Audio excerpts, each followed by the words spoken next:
Good morning, students. Today we are going to learn about Indian Armed Forces. The Indian Army is the land based branch and largest component of Indian Armed Forces.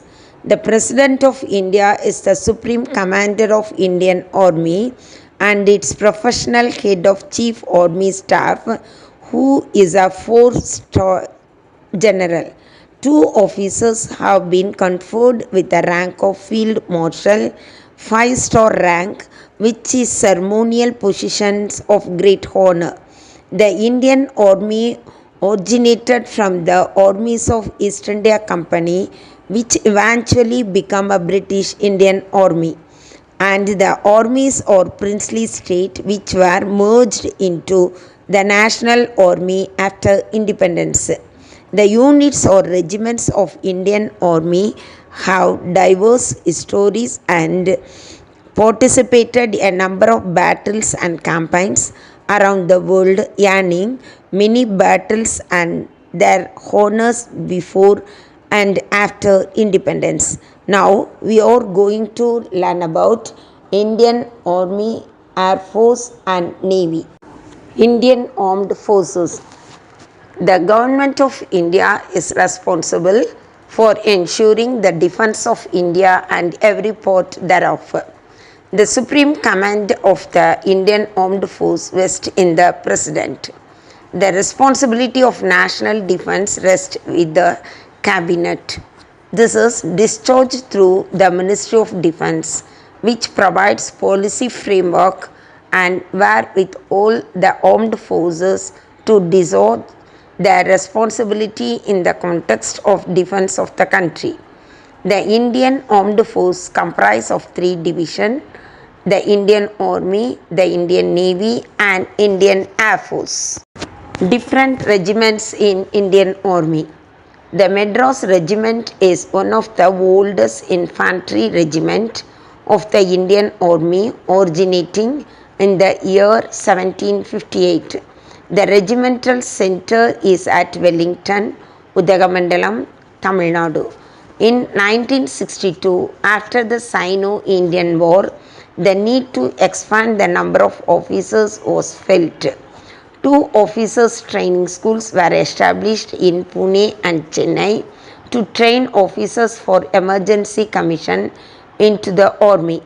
On 1st January 1988, the school was renamed as Officers Training Academy. The Indian infantry soldier is not only in the most battle hardened but also the most combat ready in the world. The infantry regiments engage and destroy the enemy in close combat during the assault or hold its position during the defense. They are equipped, organized, and trained to use weapons of close combat to support its assault weapons with the heavier fires to provide limited administrative support for its unit which are a part of the regiments. The infantry regiments is the largest element of the infantry divisions. It is a military organization, not a field formation. Not all the battalions and the infantry regiments fight together as one formation, but are dispersed over various formations such as brigades, divisions and corps. Here is the list of the regiments of the Indian Army's infantry. First, we have to learn about Navy. The primary objective of the Navy is to safeguard the nation's maritime borders and, in conjunction of other armed forces of the Union, act to the defeat of any threats or aggression against the territory, people or maritime interest of India. The Chief Naval Staff, a four-star admiral, commands the Navy. It has three naval commands. The Navy typically operates from one or more naval bases. The naval is a part that is specialized in naval operations and often include housing the munitions depot, docks for the vessels, and various repair facilities. During the times of war, temporary bases may be constructed in closer proximity in strategic locations, as it is advantageous in terms of patrols and station keepings. Nations with historically strong naval forces have found it advantageous and obtained basing rights in other countries in areas of strategic interest. The commander of fleet travel in the flagship, which is usually the most powerful vessel in the group. Before radio was invented, commands from the flagships were communicated by means of flags. At night, signal lamps could be used to similar purpose. Later, these were replaced by radio transmitter or the flashing light when the radio silence was needed. Air Force. The Indian Air Force is the air arm of the Indian Armed Forces.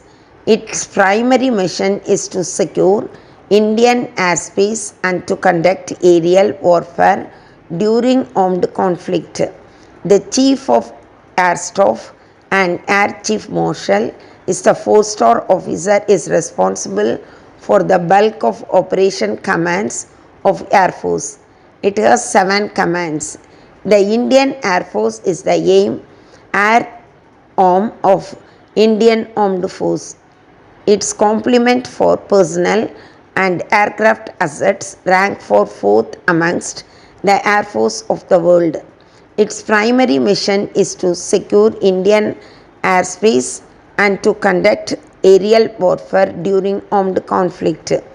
Keeping pace of demands of contemporary advancement, the IAF continues to modernize in a phased manner, and today it stands as a credible air power counted amongst the 4 most professional service in the world. The primary of air power will be decisive factor in shaping the outcome of future conflicts.